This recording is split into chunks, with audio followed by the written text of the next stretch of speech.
செட்டியார் மரபில் அவதாரம் செய்கிறாங்க அம்மா. வணிகர் குலம் காரைக்கால்ல. அடுத்து அப்படியே போலாம்.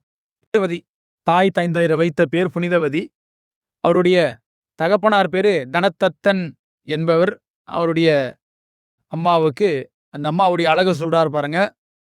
பொங்கிய பேரழகு. பொங்குதல்னா என்னன்னா வளர்ந்து வந்துகிட்டே இருக்குமா அழகு. அழகு வந்து நமக்கெல்லாம் எப்படிங்க, சின்ன வயசுல நல்லா அழகா இருந்திருப்பீங்க, அப்புறம் போக போக எல்லாம் சுருங்கி போயிருது மொத்தம். ஆனா இங்க அம்மாவுக்கு அப்படி இல்லைங்க. பேரழகு அப்படியே வளர்ந்து கொண்டே இருக்குமா. அது போல அழகா அந்த அம்மாவுக்கு. பொங்கிய பேரழகு. அம்மா பேரு புனிதவதி என்கின்ற திருநாமம். கலர்நடை பருவம்.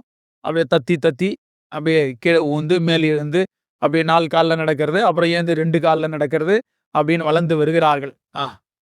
அவங்க வளர்ந்து வரும் பருவம் எப்படி வளரும் பொழுது அந்த இறைவன்பாலான அன்பும் அப்படியே சேர்ந்து வளர்ந்து வருதான் அப்படின்னு சொல்றார். அதான் வளரணுங்க. அதாவது உடம்பு மட்டும் வளர்ந்தா போதாது, அறிவு வளரணுங்க. அறிவு இறைவன் சார்போட வளரணும். அது போல அம்மா வந்து வளர்ந்து வராங்க. இறைவன்பால் அன்பு, விடையவர்பால் அல்கிய அன்பு அப்படின்னு சொல்றார்கள். அதனால சொல்றார், நுசும்பு ஒதுங்கு பத கொள்கைன்னு சொல்றாங்க. துணை முலைகள் கொண்ட நுசும்பு ஒதுங்கு பத. அதாவது அந்த வயதுக்கு வரக்கூடிய நிலைப்பாடு. வயது எட்டுகிறாங்க, கிட்டத்தட்ட 12 வயது. நான் அதுக்கு முன்னாடி வரைக்கும் வளர்ந்து வரும் காலத்து எப்படி வந்தாங்கன்னு சொல்றார். வண்டல் பயில்வன எல்லாம். வண்டல்னா மண்ணுங்க. மண்ணில் விளையாடிக்கிட்டு இருக்கக்கூடிய காலத்து அவங்களுடைய தோழிகளோ விளையாடி வருகின்ற காலத்தே வளர்மதியம் புனைந்த சடை அண்டர்பிரான் திருவார்த்தை. அதாவது அந்த சந்திரனை சூடிய சடையை உடைய தேவாதி தேவனாகிய தலைவன் அவனுடைய திருவார்த்தையாகிய 5 எழுத்து மந்திரம். திருவார்த்தைனால் 5 எழுத்து மந்திரம். அந்த பெருமானுடைய அந்த திருவார்த்தையை சொல்லி அணைய வரும் பயின்று, அணைய வருவன பயின்று, அப்படிதான் வளர்ந்து விளையாட்டும் பொழுதும் சரி இறைவனுடைய பெருமையை பேசியே விளையாட்டு வராங்களாம் அப்படின்னு சொல்றாரு. தொண்டர் வராங்க அந்த நேரத்துல அப்படின்னா அந்த அம்மா உழுந்து வணங்கி, எப்போ சின்ன வயசுலேருந்தே அந்த நிலைப்பாடு அவங்களுக்கு இருந்திருக்கு.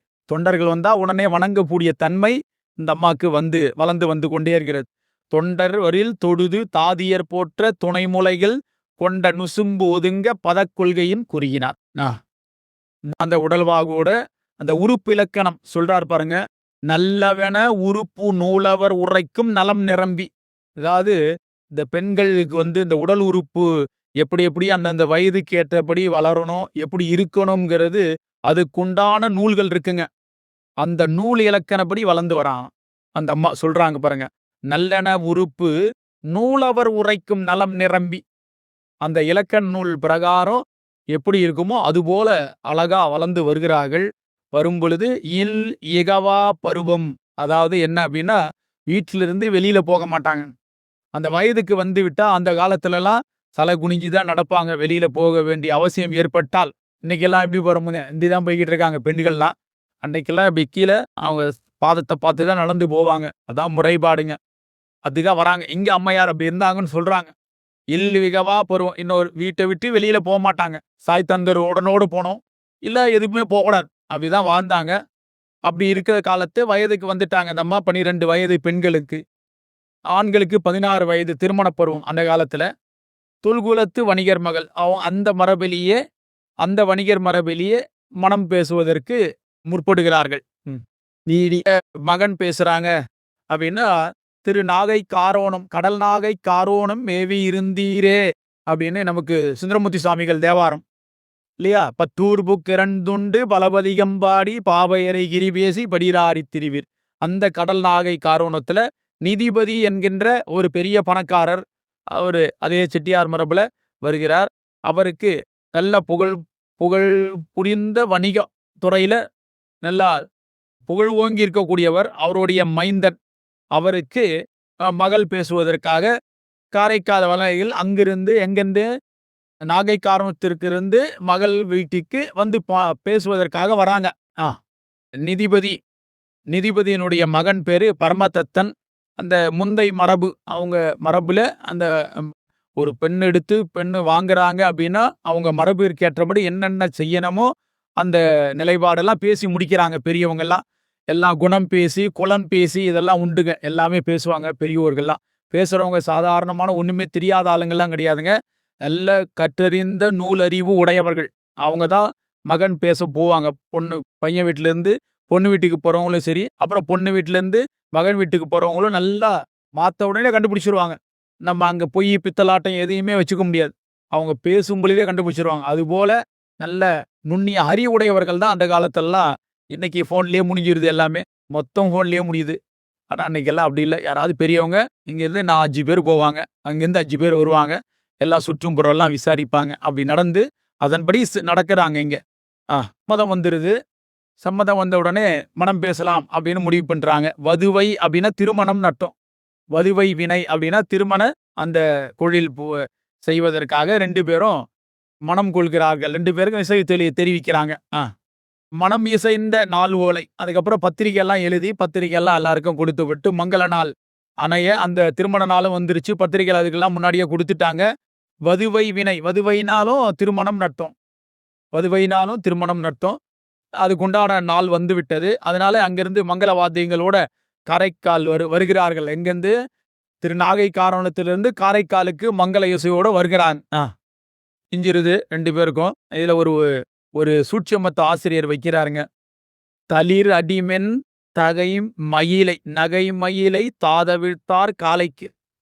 காலைங்கிறது பரமதத்தனுக்கும் மயிலை நம்முடைய புனிதவதியார் அம்மையாருக்கும் காட்டுகிறார். ஆனால் என்ன சூட்சம் அப்படின்னா, மயிலை பார்த்தா காலை பசிருங்க, பயப்படும். மயிலை கண்டால் காலை பயப்படுங்க. ஆனா பயந்துதான் போறான். பின்னாடி புராணத்துல அப்படிதான் வரப்போகுது. காலில் ஊந்து இருக்கிற இடம் தெரியாம போக போறான். வேற கல்யாணம் பண்ணிட்டு போயிடுறாரு அவர் இல்லையா, பயந்து. அந்த குறிப்பை இங்க காட்டுகிறார் ஆசிரியர். அம்மாவுக்கு ஒரே பொண்ணு. அதனால பாக்குறாரு தகப்பனார், புனிதவதி அம்மையாருடைய தகப்பனார், பொண்ணை நம்ம பக்கத்துல இங்கேயே வச்சுக்கலாம், நம்ம ஊர்லயே காரைக்கால்லையே வச்சுக்கலாம் அப்படின்னு சொல்லிட்டு அவருக்கு நாகை கோரணத்துக்கு அமைப்ப அனுப்புவதற்கு மனம் இல்லை. ஒரே பொண்ணு நல்ல செல்வ செழிப்போட வளர்த்துட்டாரு. அதனால என்ன செய்யறாரு, அங்கு பக்கத்துலயே அந்த ஊர்லயே அதே வீட்டுல வச்சுக்கல, நல்லா புரிஞ்சுக்கணுங்க. அருகாமையில ஒரு நல்ல மாளிகை கட்டி கொடுத்து அதுல குடிபுக வைக்கிறார் 2 பேரையும். கொடை, அதாவது திருமணம் பொண்ணு வீட்டு சார்பா பண்ணி வைக்கப்படாது. அதாவது மகள் கொடைன்னு பேருங்க அதுக்கு.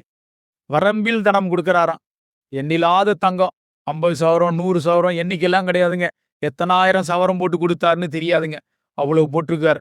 வரம்பில் தனம். நான் பெரிய செல்வந்தர், அதனால வரம்பில் தனம் கொடுக்கிறாருங்க. இல்வாக்கை அருதுணையாய் அமர்கின்ற பொங்குலாதாமும் பொருவுடையா திருவிக்கில் ஓங்கி அன்பு. அந்த அன்பு திருமணமானதற்கு அப்புறம் இல்லாம போயிருதுங்க. நம்மளுடைய நிலைப்பாடெல்லாம் அதாங்க. அதுக்கு முன்னாடி வரும் சாமி கும்பிடுறது, ஏதாவது தொண்டு செய்யறது, ஆண்களா இருந்தாலும் பெண்களா இருந்தாலும் இருக்கு. திருமணத்துக்கு அப்புறம் பல பேர் காணாம போயிடுறாங்க. உண்மை அதுதான். ஏன் நம்ம திருக்கூட்டத்திலே அப்படிதான். ஒரு காலத்துல 50 பசங்களுக்கு மேல இருந்தாங்க. எல்லாம் அவங்கவுங்க ஒரு நிலைப்பாடு வாய்ச்ச உடனே இருக்கிற இடம் தெரியாம போயிடுறாங்க. ஆனா அப்படி இல்லை. இங்க புராணத்துல காட்டுறாரு பாருங்க. அந்த அம்மாவுக்கு ஓங்கி வளருது பேரன்பு, இறைவன் மேல வளர்ந்து கொண்டே வருகிறது. பாங்கில் வரும் மனையறம். அதாங்க பாங்கு அப்படின்னா தகுதி. அந்த மனையறத்திலிருந்து வளாமலையும் இறைவன் மாட்டு இருக்கக்கூடிய பேரன்பு வளர்ந்து கொண்டேவும் இருக்குதுங்க அப்படின்றது நமக்கு சொல்ற. இதெல்லாம் நமக்கு தான் சொல்றதுங்க.